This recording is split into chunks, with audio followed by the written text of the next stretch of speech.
Caminar es algo que tiene mucha importancia en mi vida. Todos los días camino para trasladarme, pero muchas veces también camino y doy vueltas para pensar, descansar, estar sola. No me gusta tanto caminar con gente como me gusta hacerlo sola. Camino cuando estoy feliz y con mucha energía, y también camino cuando estoy triste y no puedo respirar hondo. Camino para elaborar lo que sea que me está pasando. Incluso a veces camino para fantasear. Quizá necesito mover las piernas como un motor mecánico que echa a andar mis pensamientos. No sé. En ese sentido, me fue difícil hacer esta croquera porque no miro muchas veces ni me doy cuenta de lo que estoy pasando alrededor ni por dónde estoy caminando. Aún así, curiosamente, me importa mucho que el lugar por donde camino sea agradable, en un sentido más de sensaciones que de vista. Esto es lo que significa caminar para mí. Yo me considero una caminante. La primera vez que leí esta reflexión de Catalina, proveniente de uno de los diarios móviles de la Reconquista Peatonal, sentí conexiones profundas con lo que decía. Yo también camino para desenmarañar mis ideas, para dejar que éstas germinen mientras dejo mis piernas moverse en el piloto automático del peatón que no va a ninguna parte en particular. Caminar se siente a veces como una práctica pequeña. Usamos la palabra pedestre para referirnos a lo peatonal, pero este término también puede significar otras cosas, vulgar, simple o de baja categoría. ¿Pero es caminar algo tan simple realmente? ¿O tal vez es una práctica guiada por decisiones, saberes e ideas que a veces no reconocemos en nuestra propia vida diaria? ¿Hay algo que tal vez podamos encontrar, interesante, inspirador, oculto en los pasos que damos todos los días? Mi nombre es Daniel Muñoz, soy doctor en Geografía Humana y me dedico a investigar cómo la gente se mueve por la ciudad, transformándola, enriqueciéndola y en ocasiones resistiéndose a sus barreras más opresivas. En este capítulo de Formas de Caminar, les invito a repensar nuestras caminatas cotidianas como prácticas valiosas. Valiosas no solo porque son un espacio íntimo o placentero, sino que también porque nuestras caminatas del día a día demuestran nuestras capacidades de invención, de adaptación y de organización, por pedestres que parezcan. Esto es Formas de Caminar, un podcast para conectar experiencias urbanas.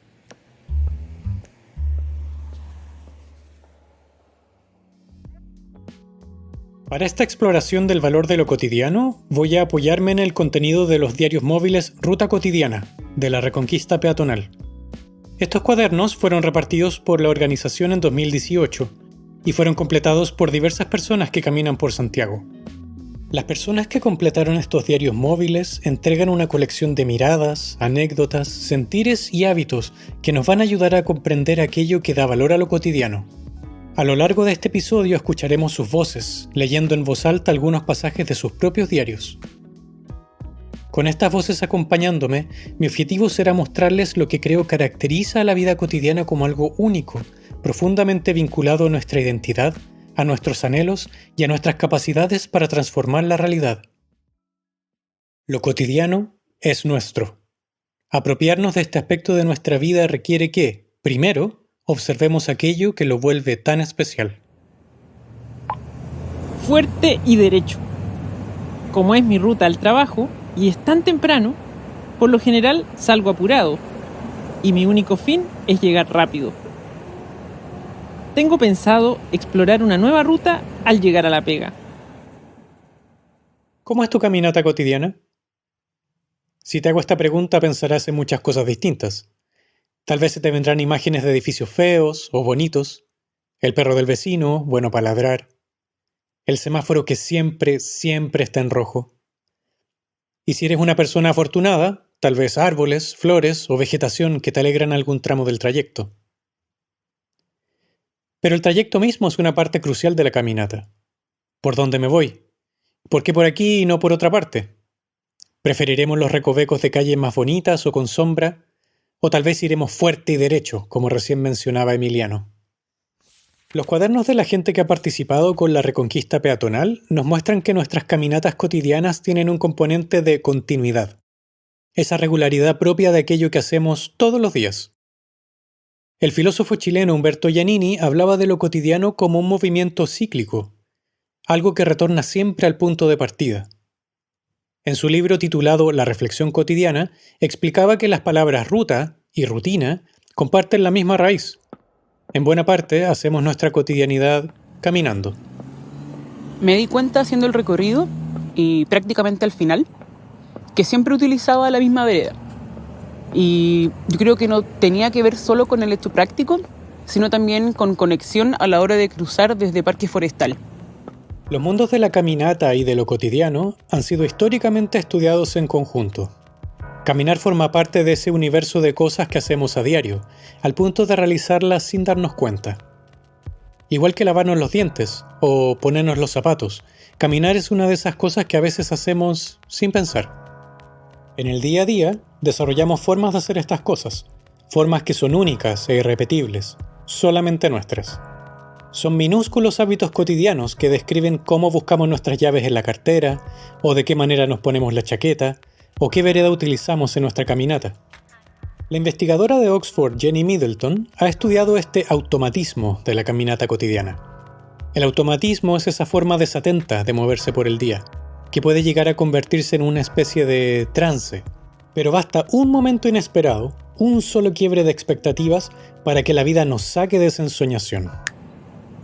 Apagué la cocina. Se me quedó la billetera. Oh, cortaron la calle. Un evento no planificado o un desperfecto material son capaces de sacarnos del automatismo y hacer que nos demos cuenta de que tenemos que tomar decisiones, hacer cambios, improvisar. A veces, estas cosas que nos sacan del trance automático del caminar se originan en injusticias o desigualdades.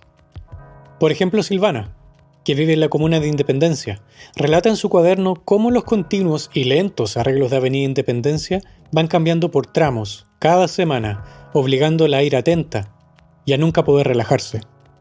Mientras que algunas personas, por deficiencia material, por inseguridad en su barrio, o sencillamente por ser mujeres, tienen que siempre caminar muy atentas, otros habitantes de la ciudad viven un privilegio, el de poder caminar distraídos. ¿Por qué es tan desigual esta geografía de la distracción? Tal vez algunas respuestas se pueden encontrar al observar nuestros minúsculos hábitos peatonales. En ese sentido, me llama la atención que muchas personas que han completado los cuadernos de la Reconquista Peatonal mencionan siempre lo mismo, que completar su cuaderno les ha ayudado a percatarse de cosas de su vida diaria hasta ahora invisibles. Para ellas y para ellos, el cuaderno fue ese evento inesperado que les sacó de su trance y les hizo mirar sus propias vidas cotidianas con interés renovado. Y en el proceso se encontraron con cosas bellas, desagradables o curiosas. En mi opinión, estos hábitos no reconocidos son la parte más valiosa de lo cotidiano. Son una expresión de la sabiduría que todos y todas compartimos. Nadie mejor que nosotros entiende nuestra propia vida diaria. Y la forma en que hacemos las cosas, incluso las que hacemos sin darnos cuenta, tienen siempre una razón de ser. La caminata se ha convertido en una experiencia completamente distinta con una guagua. Si antes salir a caminar o hacer diligencias eran actos que se podían ejecutar inmediatamente, ahora requiere planificación horaria con detenciones necesarias y por recorridos que sean seguros y permitan una velocidad menor. Como la velocidad también cambia, es posible percibir cosas que antes pasaban inadvertidas, sonidos de aves, olores, actividades en horario laboral, colores de árboles, fuerza del viento, exposición al sol. Todo para intentar que el viaje sea lo más placentero posible para Amelia. Por otro lado, hay varios lugares que se empiezan a descartar por la dificultad de acceso a ellos. Lugares con desniveles que tienen escaleras, como el drugstore o algunos espacios públicos, o que tengan espacio insuficiente para estacionar el coche mientras estás ahí, como algunos cafés o veredas que son muy angostas. De esta manera es posible notar que el espacio urbano peatonal no es para todos. Recién les hablaba de lo cotidiano como permanencia. Ese automatismo que le interesa a Jenny Middleton de Oxford emerge de la repetición diaria de nuestras prácticas. Pero el hecho de que nuestros hábitos se emerjan de la repetición diaria no significa que nunca vayan a cambiar. Al contrario.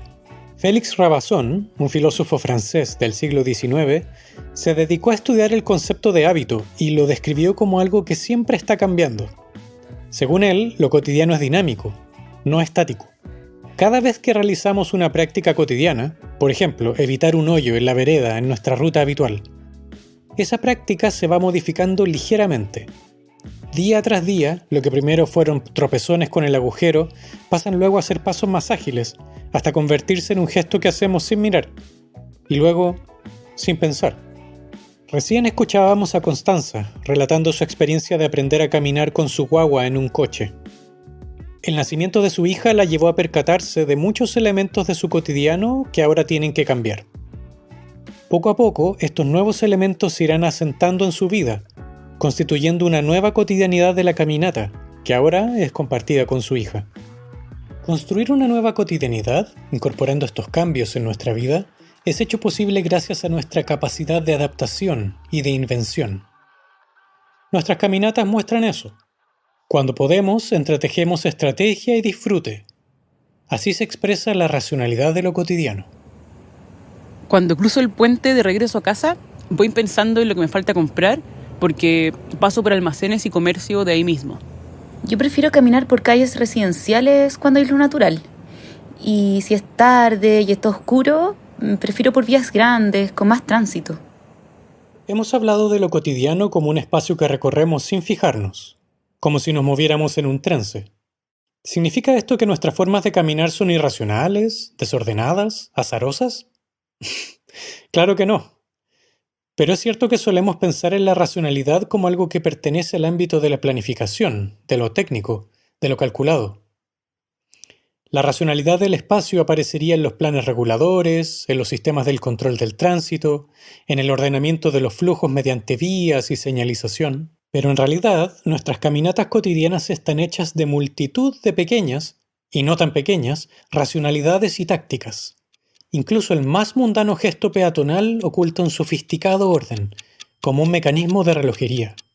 El sociólogo estadounidense Erving Goffman se dio cuenta de esto, y entre los años 50 y 80 se dedicó a investigar el funcionamiento de las breves interacciones cotidianas entre personas que ocupaban el espacio público. ¿Se han fijado cuando caminan por la calle y viene alguien avanzando en la dirección opuesta, cómo a veces entablamos una breve danza? Esa coreografía que involucra nuestros cuerpos y miradas, tratando de decidir, sin hablar, quién tomará la derecha y quién tomará la izquierda. A veces el proceso sale bien, sin contratiempos, pero de vez en cuando nos enredamos, trastabillamos y lidiamos con lo incómodo de la situación con una mirada furtiva, una risa compartida y pasos apresurados. Las microscópicas reglas de estos momentos pasajeros son lo que Goffman dedicó su vida a entender mejor. Él se dio cuenta de que las prácticas cotidianas, por muy mundanas y simples que parezcan, son en realidad altamente organizadas y dependen de reglas complejas. ¿Cómo sabemos qué hacer cuando vemos una fila formándose para subir al bus? ¿Qué es lo que nos permite identificar que dos personas van caminando juntas y no simplemente cerca la una de la otra? ¿Qué sabiduría inexplicable nos permite coordinar nuestros pasos con los de miles de otras personas en una coreografía compleja e imposible de calcular? Los y las caminantes entendemos el mundo de lo peatonal mucho mejor de lo que sospechamos. Nuestras prácticas cotidianas son los ladrillos con los que construimos ese mundo, todos los días. En la vida diaria no nos movemos como zombies sin inteligencia. Nuestro conocimiento, aunque sea inconsciente, de la caminata cotidiana, no solo es válido, es experto. Tomemos conciencia de esa autoría. Lo cotidiano es nuestro. Tomar conciencia de los elementos cotidianos de nuestras caminatas tiene mucho que ver con entregarnos a la sensorialidad de esta práctica. Caminamos con los pies, pero también con los ojos, los oídos y la piel. Sentimos los olores atractivos o desagradables del entorno. Buscamos el calor del sol o preferimos el frescor de la sombra. Yo suelo cubrirme los oídos cuando pasa una ambulancia con la sirena a todo dar. La investigadora chilena Francisca Avilés puede ayudarnos a comprender mejor este tema. Francisca tiene una maestría en estudios culturales y es doctora en arquitectura y estudios urbanos. Ella se ha dedicado a investigar la experiencia de caminar por la ciudad como una experiencia sensible. Cuando hablo de la caminata como experiencia sensible, lo que hago es dirigirme hacia el ámbito de las percepciones, de las reflexiones, las imaginaciones, las relaciones afectivas que surgen en los recorridos a pie, los recorridos cotidianos a pie, y que suelen tomarse nuestros cuerpos en movimiento. Para entender el caminar entonces como una experiencia sensible es vital poner el acento en el cuerpo y en los sentidos con los que se experimenta la ciudad. En ese diálogo permanente e incesante con la urbe que caminamos y que se compone paso tras paso. Esa ciudad siempre nos interpela, podemos disfrutarla, la podemos temer o podemos rechazarla, pero es difícil que nos deje absolutamente indiferentes. Claro, la caminata nos expone sensorialmente a la ciudad y nos va desafiando corporalmente. Nuestro cuerpo va acumulando estímulos que lo marcan con placer o desagrado. Muchas personas que completaron los cuadernos de la Reconquista peatonal relataban cómo sus sentidos eran invadidos por un entorno hostil o les permitían encontrar momentos bellos en la ciudad. Me interesaba además profundizar en el lazo entre estética y vida cotidiana, que se expresa en los recorridos cotidianos, en esos recorridos anodinos o algo intrascendentes tal vez, desde una mirada externa. Quería salir a buscar esa sensibilidad transversal a todas las personas que puede estar presente con mayor o con menor intensidad en unos que en otros, pero aún así es una sensibilidad que es ubicua, que es vivida por cualquier persona en cualquier lugar, en tanto somos todos seres sintientes y estamos en una ciudad que nos convoca y que nos desafía y que desafía nuestros sentidos, el despliegue de nuestros sentidos. Por Quilín hay varias canchas, donde todo el día juegan niños y adultos. Sus ecos y los gritos, incluso el pito del árbitro, suelen ser sonido de fondo en las tardes solitarias de mi departamento. También son una banda sonora constante en mi camino desde y hacia el metro. Es muy interesante comprender en eso cómo el cuerpo va cambiando sus disposiciones, cómo se va modulando con este ambiente que va caminando, cómo va experimentando los cambios, los contrastes. Ciertos lugares se viven con mucha mayor intensidad y el registro o la que las personas pueden dar cuenta de ese lugar también es mucho más expresivo en ciertos lugares que en otros. En el espacio caminado de la ciudad y en nuestra propia experiencia que se va modulando en el recorrido, las temporalidades circulan. A la luz de nuestras experiencias a pie, el caminar nos va mostrando cómo las capas físicas y temporales se superponen. Emergen así, por ejemplo, unos ecos de otros tiempos que permean nuestro presente y difuminan esta frontera temporal. En ese sentido, sirve comprender que la experiencia de caminar tiene una especie de estructura temporal que es como la de un caleidoscopio que reúne formas y tiempos cambiantes, temporalidades cambiantes, que avanzan y se transforman con cada movimiento que vamos dando. Así a veces los recuerdos biográficos se van trenzando y anudando a una situación presente, amalgamando estos tiempos. Me gusta pasar por ese edificio de Carlos Antunes, donde viví por varios años con 2 amigas. Éramos veinteañeras y la pasábamos muy bien. El edificio es de los años 40-50, de un arquitecto famosillo. Cuando decidimos tocar, por ejemplo, ciertas superficies añosas, antiguas o superficies vegetales, ahí hay un tiempo, hay un encuentro temporal con un presente acentuado o con ese pasado que la misma materialidad nos evoca. Entonces eso es muy interesante cuando tocamos algo que emerge, que sale a partir de ese encuentro. Muchas veces hay una continuidad, una coexistencia de esos tiempos. Y esa actualización de algo pasado en el presente tiene un gran potencial revelador y que a nosotros nos hace mucho sentido en nuestra experiencia y al mismo tiempo le da sentido al caminar también. Entonces, el caminar cobra sentido como algo que es mucho más que solo una forma de desplazamiento. Es también una forma de encontrarnos con el pasado y, ocasionalmente, pensar en el futuro. El trabajo de Francisca se pregunta por el espacio íntimo y sensorial de cada caminante, pero también de aquello que nos une a todos. Los y las caminantes de la ciudad también sienten juntas. La caminata sensible va generando, con el tiempo, colectividad. Los motivos expresivos o los temas que surgen a partir de esos relatos que las personas van haciendo de sus caminatas mientras avanzamos en el camino, si bien pueden considerarse como miradas o relatos subjetivos, van constituyendo percepciones que son colectivas. Aparecen esas maneras compartidas de percibir y de dar sentido a la ciudad que caminamos, de sus espacios, pero también de los modos de vida que allí vamos observando, de los saberes que emergen a través del mismo caminar y de los idearios de ciudad que se van conformando. La dimensión sensible del caminar entonces no solo nos permite conocer aquello que se siente con el cuerpo y con los sentidos, sino que también en un grado más allá nos permite localizar y comentar ciertas tensiones políticas que se van dando en la ciudad, tensiones humanistas, ecológicas de la vida urbana, con ciertas imágenes que se contraponen y que finalmente disputan en parte los entendimientos de la vida en común que tenemos en la ciudad. Lo que más me gusta del trabajo de Francisca es, precisamente, que se fija en la dimensión política de la experiencia sensible de caminar. Desde los sentidos, que están activos durante la caminata, aparecen las tensiones de la vida urbana que a veces interpelan nuestras propias creencias. Nuestra vida cotidiana como caminantes nos muestra a veces las injusticias de la ciudad, los espacios fragmentados, los errores de la planificación, la violencia de la desigualdad.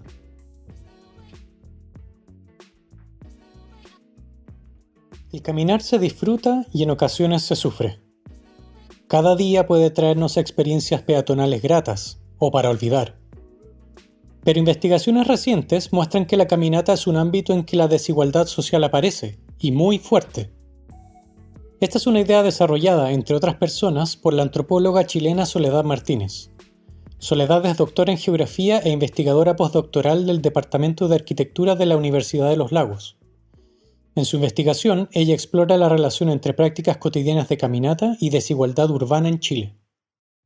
Una forma de mirar la desigualdad en las prácticas del caminar cotidiano es comparar las experiencias que viven distintas personas al caminar por distintos lugares de la ciudad y ver cómo se diferencian esas experiencias y si hay algunas que sean más privilegiadas que otras. Cada experiencia de cada persona va a ser distinta siempre. Entonces cabe preguntarse cuándo es que dejamos de hablar de simples diferencias y empezamos a observar desigualdad. Hablamos de desigualdad cuando consideramos que las diferencias son injustas porque en función de alguna condición de las personas, ya sea socioeconómica, de género, su capacidad física, edad, se ven limitadas las posibilidades que tienen para caminar y para tener una buena experiencia al caminar que se corresponda con sus necesidades de movilidad cotidiana y sus deseos de estar en el espacio público. En el caso de Santiago, la desigualdad socioeconómica se expresa en la segregación que hay en la ciudad. Las personas con más dinero tienden a vivir en ciertas comunas, las que cuentan con mayores recursos y por lo tanto sus espacios públicos son de mejor calidad. En cambio, en los municipios con menos recursos, tal como me decía una persona que participó en mi investigación y vivía en uno de esos barrios, se camina por lugares olvidados de la mano de Dios, en los que nadie nunca le hace un cariño a quienes caminan por ahí. Vemos que las aceras están en mal estado, falta mantenimiento en las calles, muchas veces hay microbasurales, falta arbolado y espacios verdes o están en malas condiciones. Caminar por esos barrios se hace arduo y por lo tanto deja de ser un recurso en la vida cotidiana de las personas. Saldrás lo menos posible, no considerarás salir para ejercitarte o dar un paseo para sacar a las niñas a dar una vuelta. Y si lo haces, tienes que lidiar con más dificultades, con la hostilidad del espacio y muchas veces con una sensación de inseguridad. Paradójicamente en esos barrios la gente camina más porque se mueve mayormente a pie o en transporte público y porque sus viviendas suelen ser pequeñas y necesitan de salir al espacio público. De estas maneras, la desigualdad socioeconómica de la ciudad afecta las experiencias del caminar cotidiano de las personas. Soledad nos habla de lo aprendido a través de caminatas que compartió con diversas personas de Santiago. Un elemento muy interesante de su investigación es el de reconocer la caminata como una práctica que nos expone al entorno. Esto nos puede vulnerabilizar, pero también nos da herramientas. Caminar puede ser una forma de resistencia, de marcar nuestro descontento con el orden de las cosas. Al caminar, exponemos nuestro cuerpo en un espacio en el que las otras personas nos pueden ver. En ese sentido, es un acto expresivo. El caminar también está sujeto a regulaciones del espacio urbano que normalmente privilegian, por ejemplo, el tráfico vehicular, y también está sujeto a otras normas que pueden ser más tácitas. Se camina ciertas horas, se lleva cierto ritmo. Hay ciertas personas que no deben caminar por ciertos lugares, son mal vistas caminando por ahí, o puede ser riesgoso caminar por ahí. Por ejemplo, pasa con las mujeres, que se nos dice que no debemos caminar por la noche, por lugares solitarios. Y muchas de nosotras evitamos esas situaciones con justa razón porque sabemos que efectivamente pueden ser situaciones peligrosas. Pero cuando nuestro caminar cuestiona estas normas y situaciones, sin duda se convierte en un acto de resistencia. Esto puede ser más o menos intencionado. Hay artistas, por ejemplo, que conscientemente utilizan el caminar como una práctica para criticar cómo construimos y habitamos los espacios. Sin embargo, en el ámbito cotidiano yo creo que el caminar también puede tener este significado más político. Por ejemplo, uno de los participantes de mi investigación solía moverse a pie siempre que podía. Eso le significaba caminar a veces 3, 4 o 5 horas en un mismo día.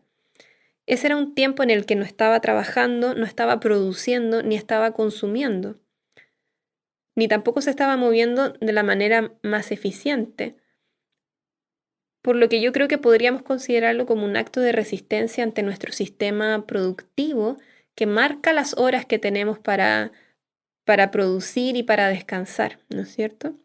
O para hacer otras cosas que no sean necesariamente consumir. Otro ejemplo sería el de caminar por barrios acomodados donde la mayoría de las personas se mueven en automóvil. Otra de mis participantes vivía en uno de esos barrios y me contaba que se sentía como un bicho raro cuando salía a caminar por ahí. Caminar por ese lugar siendo residente, porque las personas que trabajan en esas casas normalmente llegan a pie hasta esos lugares. Pero siendo residente, caminar por ahí marcaba, yo creo, una diferencia. Insinuaba que hay otras formas de moverse y de habitar ese espacio. Y de alguna manera cuestiona lo que esas calles son o significan para la mayoría de esas personas que viven ahí, que es un espacio solamente vehicular, ¿no? Para el tráfico vehicular. De esa manera yo creo que nuestros caminares cotidianos pueden ir efectivamente siendo pequeñas prácticas de resistencia y de crítica. Como dice Soledad, caminar puede entenderse como un recurso a nuestro alcance. En una sociedad tan dependiente del automóvil como esta, caminar puede ser una forma de marcar una alternativa. O cuando caminamos todos y todas juntas, al unísono, con pancartas y cánticos, producimos momentos todavía más poderosos de crítica política. Al caminar, nos tropezamos con la desigualdad. Caminando, podemos cuestionarla. Yo creo que poner el foco en la experiencia que se tiene de la desigualdad, en este caso enfocándonos en el caminar, permite ver no solo que necesitamos mejores aceras y más árboles, sino que cómo se siente la desigualdad, cómo se hace real día a día y cómo nos afecta en lo más cotidiano. Esta es una dimensión de la que no sabemos cuando leemos cifras o datos sobre la segregación espacial, por ejemplo, o sobre la desigualdad de distribución de ingresos. No sé, pienso en el coeficiente de Gini y este tipo de datos. Al observar las experiencias del caminar de distintas personas en diferentes lugares y escuchar sus historias y reflexiones, vemos que hay personas cuya experiencia de la ciudad es la de espacios hostiles, y eso se siente como un constante rechazo. Entonces no solo se trata de mejorar los espacios para tener mejores caminatas, sino que también se trata de la sensación de pertenencia de las personas a su sociedad, a su ciudad, a su lugar. Yo sobre todo estaba interesada en explorar qué cambia en el cuerpo de las personas cuando se camina por lugares tan desiguales, y vi que el ritmo y la atención de las personas varía enormemente. Si el lugar es peligroso, voy a pleno sol y mi ritmo tiende a ser más rápido y probablemente voy más preocupada de quién viene y de llegar luego al destino. Y eso restringe mis posibilidades en esa caminata. Para hacer de esa caminata una práctica que también me permita, por ejemplo, no sé, pensar alguna situación que me está afectando o disfrutar del solcito si es que es una mañana de primavera. etc. Entonces restringe el caminar como un recurso para la vida cotidiana, para salir a ejercitarse, explorar lugares, para sentir el paisaje, recordar, para tener la caminata como una práctica, no sé, de invitar a alguien a salir a darse una vuelta y conversar, pasear con los niños. Toda esa diversidad y ese potencial creativo del caminar se reduce cuando las condiciones son tan adversas que no me permiten tener un ritmo propio y una atención más acorde con lo que me pasa y con lo que necesito.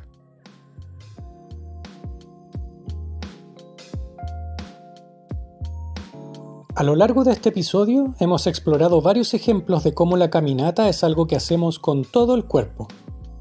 Soledad nos recuerda que también caminamos como seres sociales, capaces de sentir la desigualdad con los ojos, los oídos y los pies. Lo cotidiano puede parecer un ámbito de la vida inocuo e intrascendente, pero si eso fuera cierto, los cuadernos de ruta cotidiana de la Reconquista Peatonal serían colecciones de datos triviales y sin peso. Por el contrario, al leer sus relatos me he sentido directamente interpelado, sea desde la similitud o la diferencia.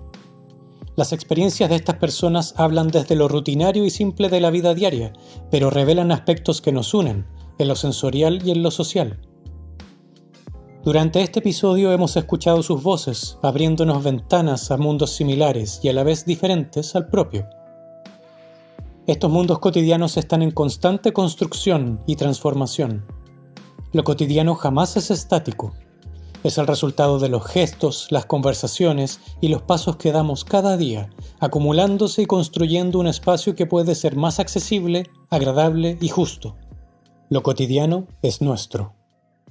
Y es precisamente por eso que es nuestro deber aprender a compartirlo con todos y todas. Gracias por escuchar Lo cotidiano es nuestro. Este episodio va acompañado de un mapa móvil que puedes descargar y utilizar en tus caminatas cotidianas. Encuéntralo en www.lareconquistapeatonal.org en la sección Podcast. Agradecemos la participación de Soledad, Francisca, Catalina, Constanza, Cristóbal, Leonor, Natalia, Marcela, Vanessa, Paula y Emiliano en este episodio. Agradecemos también a todas las personas que han caminado con la Reconquista Peatonal y que han dado forma a este proyecto. Formas de Caminar es un podcast creado por Nicole Pumarino, Martín Laroche, Daniel Muñoz, Álvaro Ramoneda y contó con la colaboración de Karen Seaman. El diseño sonoro de este episodio es de Pablo Acuña. La música de Robert. Las piezas gráficas fueron diseñadas por Dong-Young Lee y Martín Laroche. La versión de Diarios Móviles que inspira este episodio fue Ruta Cotidiana, realizada por la Reconquista Peatonal en enero y abril de 2018, en el que participaron 41 personas. Puedes encontrar más información en nuestro Instagram, @lareconquistapeatonal, o en nuestra página web. Este proyecto fue financiado por el programa Ciencia Pública del Ministerio de Ciencia, Tecnología, Conocimiento e Innovación de